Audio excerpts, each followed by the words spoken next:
आज मैं आपके लिए लाया हूँ ये वाला क्वेश्चन। ठीक है, क्वेश्चन नंबर 3 फंक्शन का क्वेश्चन है। ठीक है, define a class rider. Question आप पढ़ लीजिए, पॉज कर लीजिए वीडियो को और पढ़ के आप एक बार से ट्राई कर सकते हैं। ठीक है, ये क्वेश्चन को define a class rider, rider नाम का क्लास बनाना है। ठीक है, पहली बात तो इसमें जो इंपॉर्टेंट है इंपॉर्टेंट पढ़ेंगे, बाकी तो ऐसे ही लिखा रहता है इसमें। राइडर नाम का क्लास बनाना है। ठीक है, बीएनओ लेना है, बीएनओ किसका, बाइक नंबर। पी पीएचएनओ लेना है किसका, फोन नंबर ऑफ राइडर का। स्ट्रिंग नेम लेना है, नेम राइडर का लेना होगा। डेज क्या लेना है, डेज में store the number of days the bike is taken out for rent.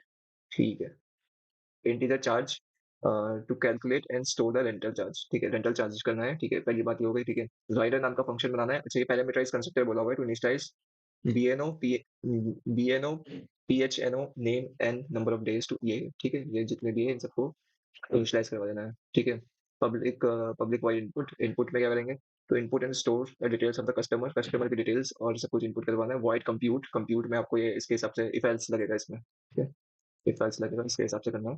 और वाइड डिस्प्ले, और डिस्प्ले में इसी फॉर्मेट में करना है। ये फॉर्मेट दे रखा है, इस फॉर्मेट में ही आपको प्रिंट करवाना है। ठीक है, तो समझाने की जरूरत तो है नहीं, मुझे लगता है इसमें कुछ ज्यादा ऐसा कोई लॉजिक समझने की जरूरत नहीं है। हम लोग डायरेक्ट VS कोड की तरफ मूव होते हैं, और जहां मेरे को लगेगा समझाने की जरूरत पड़ेगी मैं वहां पे आपको समझाता रहूंगा साइड बाय साइड। ठीक है, हाँ, टाइम वेस्ट करने की जरूरत नहीं है। वैसे आप खुद से भी ट्राई कर सकते हो, अगर आपको खुद से समझ नहीं आएगा, अगर नहीं आएगा तो आप लॉजिक की तरफ मूव कर सकते हो, लेकिन आप पहले खुद से ट्राई करो। ठीक है, जैसे कि आपको ये वाला प्रिंट करना नहीं आएगा, अगर नहीं आएगा इस तरीके का प्रिंट करना नहीं आएगा, तो इतना पोर्शन देख लीजिए आप, बाकी से आपको खुद से ट्राई कीजिए। ठीक है, और ठीक है, मूव करते हैं यार फटाफट से, टाइम वेस्ट नहीं करेंगे इसमें।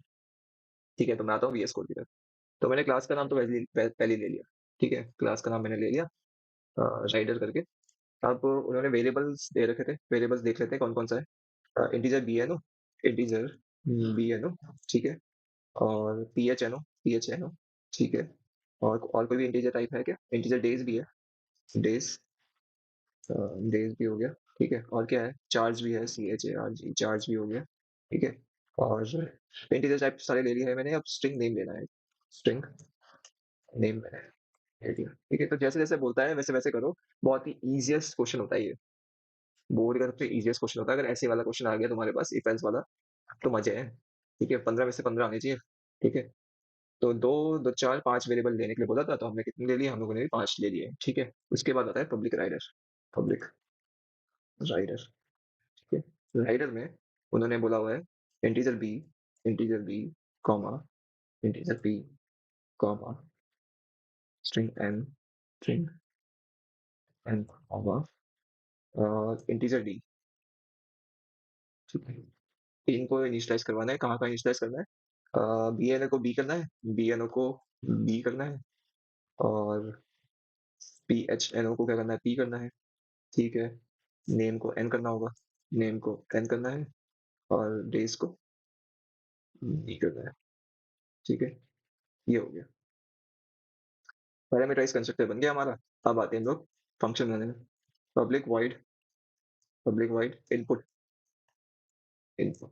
ठीक है, पब्लिक वाइड इनपुट भी हो गया है। इनपुट में वो बोल रहा है input and store the details of the customer. ठीक है, input and store the details of the customer, customer की डिटेल्स स्टोर करनी है। ठीक है, तो डिटेल्स में जैसे कि नेम हो गया, नेम तो वैसे भी हो रखा है ना हमारा। चार्ज तो हम लोगों ने इसलिए दे रखा है यहाँ पे कि चार्ज में हम लोग कैलकुलेट करेंगे। अब यहाँ पे वो इनपुट क्यों करवा रहा होगा, मेरे को जरा देखना पड़ेगा, एक मिनट, फिर इसको सही करता हूँ। इनपुट क्या चाह रहा है, वो इनपुट करवाना चाह रहा है। हम्म, वो void to to input and store the details of the customer. Details तो उसने ले ली है ना वैसे, डिटेल्स तो उसने ले ली है यहाँ पे इस जगह पे राइडर के अंदर। इसको हम लोग मेन से पास करवा देंगे तो सबके सब इसमें आ जाएगा। वॉइड इनपुट का मतलब क्या है, इसने क्या क्या सोच समझ के लिया हुआ है, input and store the details of the customer. अब ये यूजर से लूंगा तो मैं यूजर से भी ले सकता हूँ वैसे तो। यूजर से ले लेते हैं, तो अगर यूजर से लेगा तो फिर हाँ यूजर से भी ले सकते हैं, लेकिन मैं सोच रहा था कहीं मेन से ही पास कराऊँ। ठीक है, मतलब देखते हैं जरा यार इसमें क्या करना है अभी, इसको जरा डिटेल्स ऑफ द कस्टमर की बात हो रहा है। ऊपर से यहाँ पे इन लोगों ने पैरामीटराइज दे दिया है, तो ये तो मेन से ही पास होगा, मेरे को ये लेने पड़ेंगे इसके। ठीक है, हम्म, चलो यहीं पे लगा के देखते हैं ज़रा। ठीक है। Uh, input input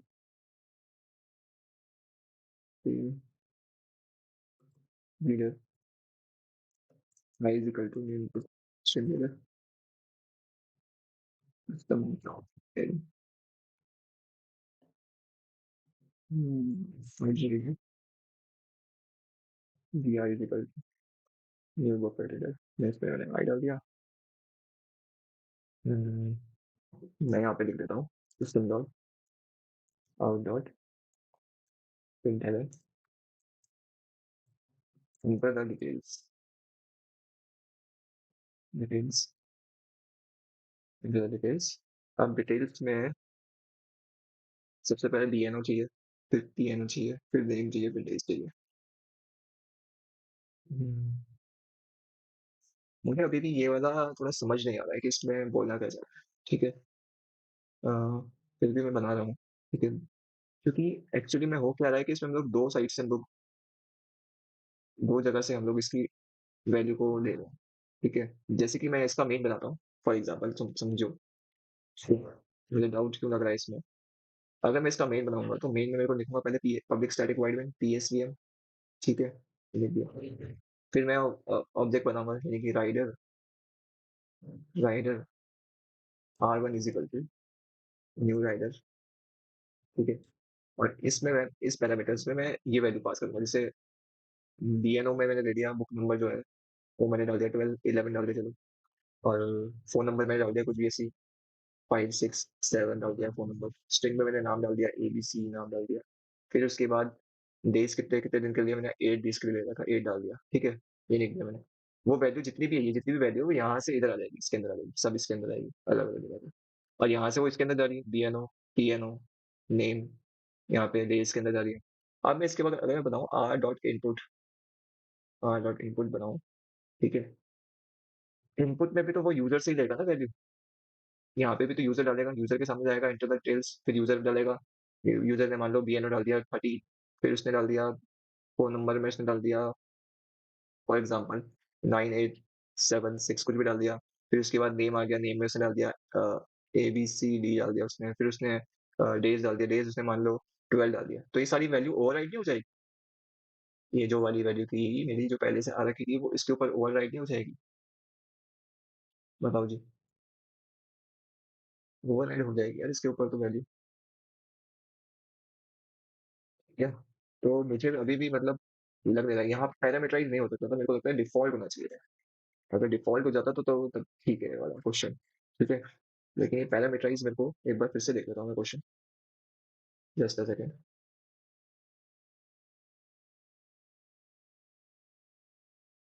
display details in a given format, compute पैरामीटराइज़,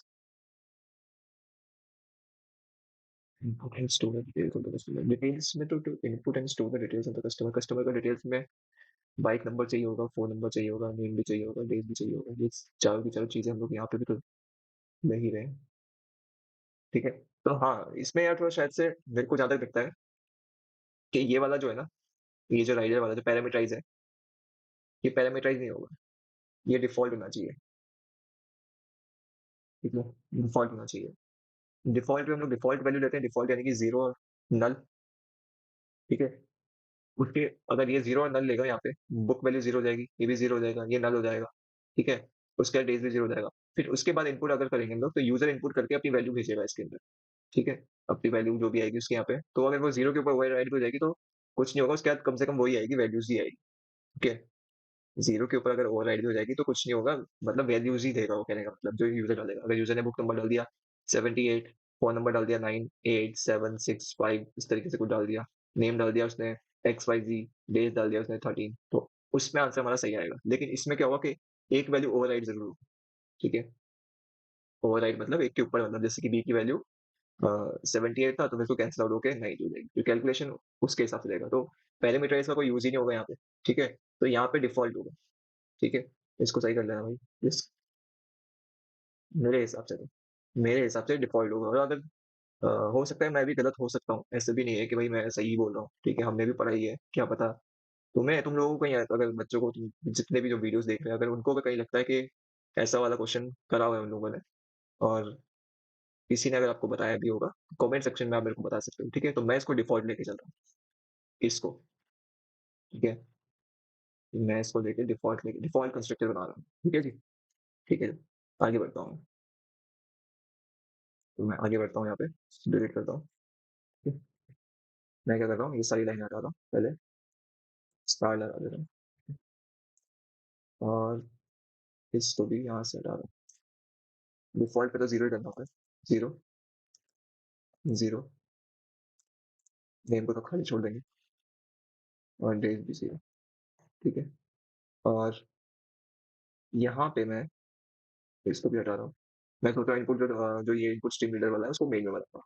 यहाँ पे मैं क्या करूंगा, कंट्रोल सी कंट्रोल वी करके,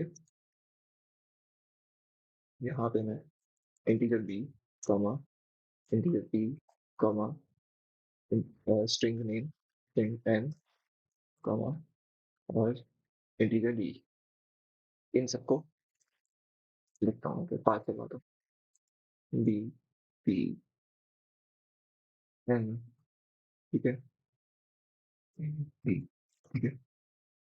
तो मैंने यहाँ पे इनपुट क्यों नहीं करवाया? ठीक है, यहाँ पे इनपुट भी तो हो सकता था। हाँ, तो आप वो वाली मेथड से भी जा सकते हो कि यहाँ पे आप थ्रो थोड़ा एक्सेप्शन लिखो, थ्रोज आईओ एक्सेप्शन लिखो यहाँ पे, ठीक है? और यहाँ पे लिखना शुरू कर दो बफर रीडर वगैरह, बफर रीडर लिखना शुरू कर दो या स्कैनर लिखना शुरू कर दो, फिर एंटर द डिटेल्स बोलो, फिर उसके बाद तुम यूजर से प्रिंट करो। और मेरा तरीका ये है कि मैं हमेशा मेन में लिखना कोशिश करता हूँ, तो यानी कि मेन से पास करवा दूंगा इसी वैल्यू, ठीक है? उससे कोई दिक्कत नहीं होगी मेरी, ठीक है? अब आते हैं नेक्स्ट उसकी तरफ, कंप्यूशन, कंप्यूशन है, कंप्यूटेशन है, क्या है? कंप्यूट है, तो पब्लिक वॉइड कंप्यूट, कंप्यूट हो गया, ठीक है? कंप्यूट में बोल रहा है डेज के हिसाब से कैलकुलेट करना है केवल, फॉर फर्स्ट 5 डेज के लिए बोल रहा है कि अगर इफ मेरा डेज जो है first 5 is less than equal to 5, first 5 days, charges कितने हो जाएंगे भाई? चार्जेस, अच्छा डी, डेज करना पड़ेगा, डेज, ठीक है? चार्जेस कितने हो जाएंगे मेरे? चार्जेस हो जाएंगे मेरे 500 पर डे, 500 पर डे, यानी कि डेज इन 500 होता है, ठीक है? एल से, अगर ऐसा नहीं है तो एल से में बोल रहा है कि for next 5 days, next 5 days मतलब अगर डेज मेरे, नेक्स्ट 5 डेज मतलब डेज अगर मेरे ग्रेटर देन 5 हो, ठीक है? And days less than equal to, less than equal to 10 हो गए, नेक्स्ट 5 डेज ना, नेक्स्ट 5 डेज की बात हो रहा है, तो चार्जेस कितने हो जाएंगे मेरे भाई? देखो पहले 5 डेज के तो मेरे को कितना चार्ज पड़ेगा, 500 ही पड़ेगा ना, पहले 5 डेज का तो 500 चार्ज पड़ेगा, ठीक है? ठीक है, ये तो मेरा 500 चला गया पहले 5 डेज का, और बोल रहा है 400 पर डेज, नेक्स्ट 400, जो नेक्स्ट 5 डेज होगा उसका 400 रुपीज पड़ेगा। अब उसको कैसे निकाला जाए? तो यहाँ पे मैं करूंगा डेज -5, क्योंकि 5 का तो निकाल दिया हम लोगों ने ऑटोमेटिकली, और इसमें मैं इंटू करूंगा 400। ये सेम वाला ओला वाला क्वेश्चन है, ओला वाला है, उबर वाला क्वेश्चन, ठीक है? एल्स, एल्स,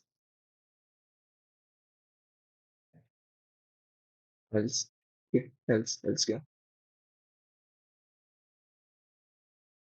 एल्स चार्ज जो होगा कितना होगा? मोर देन 10 डेज की बात कर रहे हैं, मोर देन 10 डेज हो जाएगा तो कितना हो जाएगा? 200 रुपीज पर डे हो जाएगा, तो यानी कि फर्स्ट 5 डेज का जो मेरे को पड़ेगा चार्ज कितना पड़ेगा? एक मिनट, मैंने यहाँ पे एक चीज गलती कर दी, यहाँ पे 5 होगा, ये 5 होगा, ठीक है? हाँ, बताता हूँ क्यों होगा 5, एक मिनट समझाता हूँ मैं। मोर देन 10 डेज की बात हो रहा है, मोर देन 10 डेज, यानी कि फर्स्ट 5 डेज जो होगा वो तो 500 रुपीज ही पड़ेगा चार्ज, है ना जी? बताओ, ठीक है? फिर नेक्स्ट 5 डेज जो होगा वो कितना चार्ज पड़ेगा? 400 ही पड़ेगा, ठीक है? और फिर बाकी का जो डेज बचेगा, डेज -10, बाकी का जो, क्योंकि 10 तो मैंने ले लिया ना, जो बचेगा उसमें कितना चार्ज पड़ेगा? उसमें पड़ेगा 200 पड़ेगा, ठीक है? 200 पड़ेगा, ठीक है? तो ये था। अब देखो हो क्या रहा है यहाँ पे, ये एक स्पेशली ओला टाइप का क्वेश्चन है, ओला में, ओला बोल दो, ओला ड्राइविंग जो आती है, और एक आता है उबर, ऊबर, ठीक है। होता क्या है इसमें, जैसे कि यहाँ से मेरे को मान लो इधर से ये एक पॉइंट है ए और दूसरा पॉइंट है बी, ठीक है? यहाँ से लेकर यहाँ तक की डिस्टेंस जो है मान लो अभी 200 मीटर, 200 किलोमीटर से, ठीक है? हाँ, ये ड्राइवर वाले क्या करते हैं, बोलते हैं कि आप फर्स्ट 100 किलोमीटर का चार्ज, वो बोलते हैं फर्स्ट 100 किलोमीटर का चार्ज तो हम लोगों को आप देना 8 रुपीज़ के हिसाब से, 8 रुपीज़ इसके हिसाब से। लेकिन जैसे-जैसे किलोमीटर बढ़ते जाएँगे, वैसे-वैसे आपका चार्ज भी बढ़ता जाएगा। अगर 100 से ज़्यादा हो जाता है, वो बोलता है अगर 100 से ज़्यादा हो गया, अगर 120 किलोमीटर चला गया, तो तब आपको पड़ेगा कितने के हिसाब से? तब आपको नेक्स्ट 20 में, मतलब नेक्स्ट 20 यानी जो बचे हुए 2 बचे हुए 20 किलोमीटर है, क्योंकि 20 किलोमीटर और 100 किलोमीटर है ना, तो 100 किलोमीटर में तो 8 रुपीज़ के हिसाब से पड़ेगा। लेकिन जो नेक्स्ट 20 है, उसमें बोलेगा वो कि 10 रुपीज़ के हिसाब से दूँगा, ठीक है? इस तरीके से क्वेश्चन बनता है। तो मैंने यहाँ पे क्या करा है, मैंने बोला अगर मेरा डेज़ इस जगह पे, मैंने क्या बोला यहाँ पे डेज़, यहाँ पे मैंने यहाँ पे बोला कि मैंने ये बोला कि अगर मेरा डेज़ मान लो अ, 5 से लेकर 10 के बीच में है ना, तो कोई सा भी एक नंबर लो, कोई भी एक रैंडम नंबर लो, जैसे कि फॉर एग्ज़ाम्पल 9 ले लें। क्या ये इसके बीच में आ रहा है? हाँ, ये तो आ ही रहा है, 9 तो आ ही रहा है रैंडम, यानी डेज़ जो मेरा 9 है, यहाँ पे भी 9 है, यहाँ पे भी 9, ठीक है? तो मैं क्या बोल रहा हूँ कि फर्स्ट 5 के लिए तो मेरे को कितना पे करना पड़ेगा? 2500, ठीक है?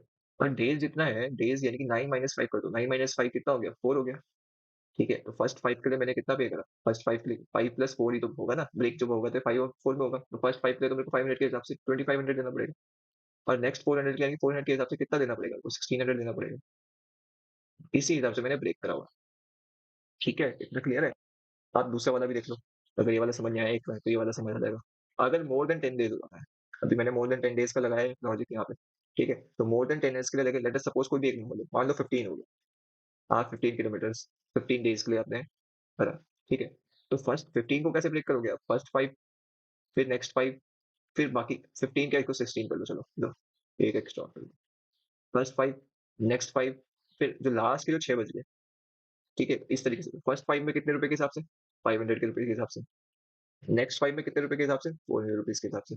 और बाकी का जितना ही बच गया उसको कितना? 200 के हिसाब से। तो यहाँ पे मैंने क्या करा, फर्स्ट 5 में तो 500 कर दिया, नेक्स्ट 5 में 400 से इंटू कर दिया, लेकिन मेरा नंबर कितना था यहाँ पे? 16 था। तो 16 माइनस 10 होगा यहाँ पे, तो कितना बचेगा? 6 बचेगा। तो 6 इंटू कितना हो जाएगा? 200 हो जाएगा। सॉरी, एट द रेट नहीं आएगा यहाँ पे, इंटू आएगा। ठीक है जी। ये तो ये था हमारा लॉजिक यहाँ पे। हो गया, आपको समझ आ ही गया होगा। अब आगे बढ़ता हूँ मैं यहाँ पे, इससे आगे बढ़ता हूँ। चार्ज मेरा कैलकुलेट हो जाएगा यहाँ पे। अब मेरे को प्रिंट करवाना है। ठीक है, तो मैं आता हूँ पब्लिक वॉइड डिस्प्ले, ठीक है? ये हो गया पब्लिक वॉइड डिस्प्ले। अब डिस्प्ले भी मुझसे पर्टिकुलर फॉर्मेट में बोला हुआ है, तो display the details in the given format, bike number, phone number, name, number of days, charge, इस तरीके से डिस्प्ले करवाना है। ऊपर से हेडिंग भी चाहिए उसको। ठीक है, तो पहले क्या करो, system dot out dot print करो, system dot out dot print करो। यहाँ पे देखो पहले क्या क्या क्या पहले क्या बोला उसने, बाइक नंबर, तो वैसे ही देखो भाई जैसे उसने बोला बाइक नंबर, ठीक है? उसके बाद आप ये लगा सकते हो, स्पेस दे दो। उसके बाद पहले मैंने पूरा ही लिख लेता हूँ एक बार, फोन नंबर, ठीक है? उसके बाद क्या बोला उसने, उसके बाद नेम बोला हुआ है, नेम। उसके बाद क्या बोला हुआ है, नंबर ऑफ डेज बोला हुआ है, नंबर ऑफ डेज बोला हुआ है। उसके बाद बोला हुआ है सर चार्जेस, चार्जेस, ठीक है? इस तरीके से बोला हुआ है। आप इसमें चाहो तो प्लस लगा दो, चले दो, ठीक है? प्लस लगा दो यहाँ पे, प्लस। अब देखो जरा इसमें एक बार प्रिंट करके भी दिखाता हूँ कि कैसे आता है ऐसे प्रिंट, ठीक है? यहाँ पे system dot out dot print L, print L नहीं, प्रिंट, ये एल मेरा लाइन चेंज जाएगा ना, तो बुक के लिए क्या था, बी एन ओ था, बी एन ओ प्लस, ठीक है? फिर उसके बाद फ़ोन नंबर के लिए क्या था? PHNO था प्लस, ठीक है? फिर नेम के लिए क्या था? नेम ही था, नेम प्लस, ठीक है? और डेज़ के लिए क्या था? डेज़ ही था, डेज़ प्लस, और चार्जेस के लिए चार्ज थे, ठीक है? ये हो गया हमारा, हमने प्रिंट भी कर दिया। अभी ये ढंग से प्रिंट नहीं होगा, ठीक है? अभी देखो क्या दिक्कत आएगी, मैं मेन बना देता हूँ पहले एक बार, तब पता लग जाएगा। मैंने बनाया मेन, ठीक है यहाँ पे, और यहाँ पे मैंने लिख दिया क्लोज़ IO एक्सेप्शन, ठीक है? वो राइडर एक्सेप्शन लिख दिया यहाँ पे। क्लास का नाम क्या था? राइडर नाम था। ठीक है, राइडर लिख दिया मैंने। Rider R1 is equal to new rider. ठीक है, ये कर दिया मैंने। अब राइडर तो बना दिया है मैंने यहाँ पे, लेकिन ये वैल्यूज भी तो लेनी पड़ेगी मेरे को यहाँ पे। पी जो है, पी है, बी पी है, एन है और डी है। ठीक है, तो मैं इसकी वैल्यूज लेना शुरू करता हूँ। सेम फॉर्मेट में लूंगा मैं। इंटीजर, एक काम करता हूँ ना, इसी को कॉपी कर लेता हूँ। ठीक है, यहाँ पे चेंजेस कर दूंगा ना थोड़ा सा, टाइम बच जाएगा हमारा।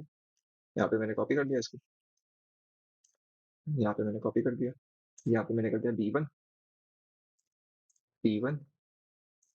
B1। चार्जेस तो मेरे को निकालना है तो उसकी जरूरत नहीं है मेरे को। ठीक है, B1 हो गया। यहाँ पे मैंने कर दिया N1। ठीक है, ये हो गया।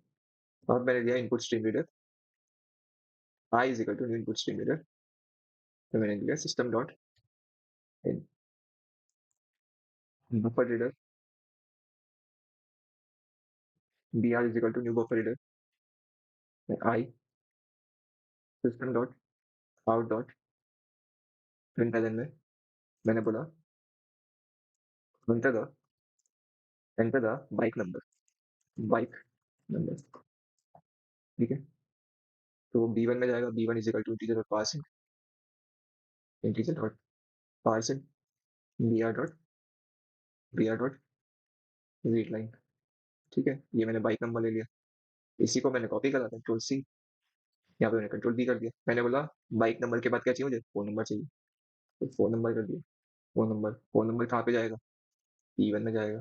ठीक है, इसी को कॉपी करके पेस्ट करके मैंने यहाँ पे बोला कि फोन नंबर नहीं, मुझे नेम दो। क्या दो?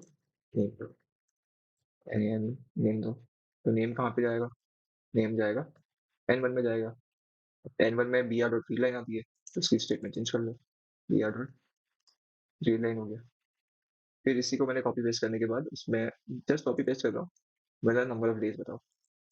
नंबर तो है ही, नंबर ऑफ डेज बताओ।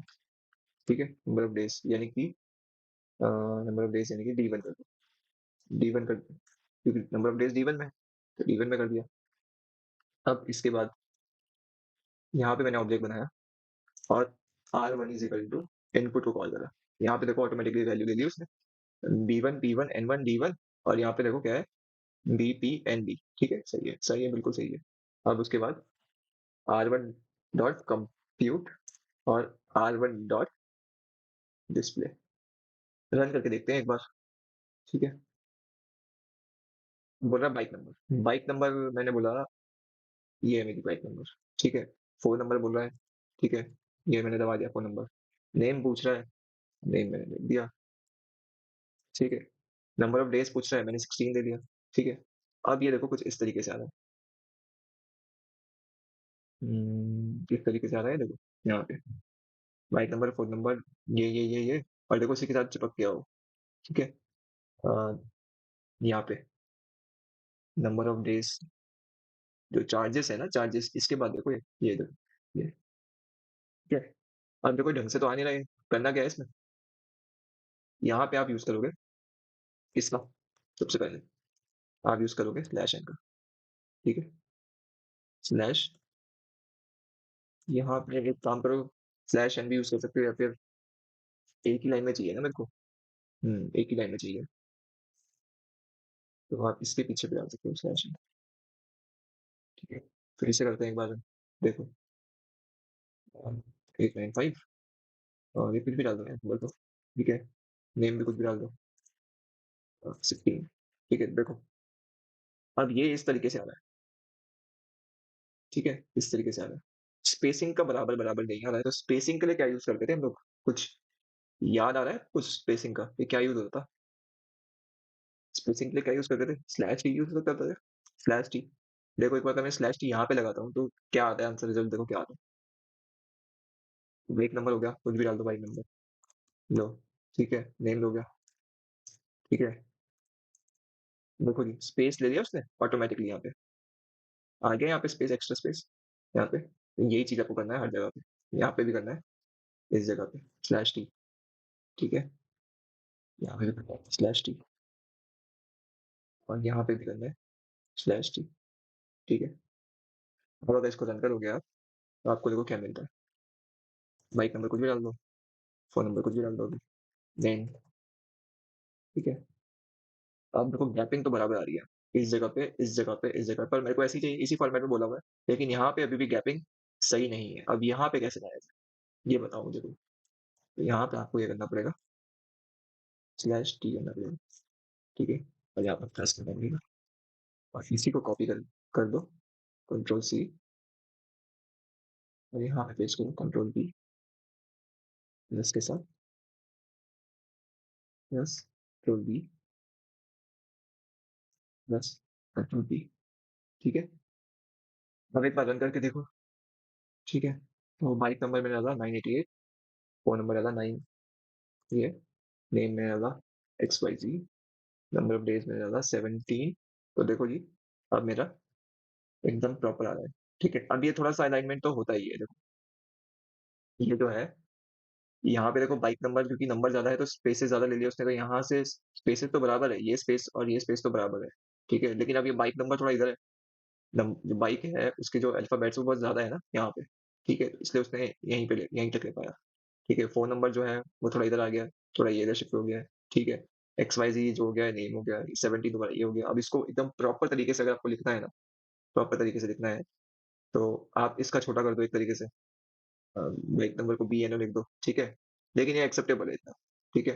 ये सही है वैसे, नहीं तो अगर आप एक काम ऐसे कर सकते हो कि बाइक को छोटा कर दो, ठीक है? बाइक NO कर दो, ये भी समझ आता है ना बाइक नंबर, ठीक है? तो अगर आप ये करोगे, और अगर आप लिखना चाहोगे तो ये लिखा मैंने, ठीक है?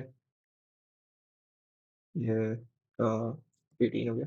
अब देखो ज़रा, ये इधर आ गया थोड़ा, ये थोड़ा इधर शिफ्ट हो गया, ठीक है? तो ये एक्सेप्टेबल है, ठीक है? ये इसको आप एडजस्ट कर सकते हो, ठीक है? उससे कोई दिक्कत नहीं है, ये हमें ऐसा होगा ही होगा, ठीक है? तो ये क्वेश्चन था आपका, आज का क्वेश्चन। काफ़ी अ, समझ नहीं आने वाला क्वेश्चन था ये, मुझे स्टार्टिंग में समझ नहीं आता था। अब देखो हो क्या रहा था, मैं एक और चीज़ बता देता हूँ लास्ट में, बस लास्ट का 1 मिनट रुक जाओ ज़रा। हो क्या रहा था, अगर मैं यहाँ पे पैरामीटराइज़ बना अगर मैं यहाँ पे पैरामीटराइज़ बना देता, पैरामीटराइज़ में क्या होता कि इस जगह से जो वैल्यू होती, इस जगह से, इस जगह से जो वैल्यू होती, एक मिनट, यहाँ से, इस जगह से जो वैल्यू होती है, मेरे को इधर से पास करवाना पड़ता है पैरामीटराइज़ में, तो हमको पता ही है। यहाँ से पास करवाना पड़ता है ना पैरामीटराइज़, इधर से। यहाँ से वैल्यू जाती है वो पैरामीटराइज़ में ऊपर चली जाती है, ठीक है?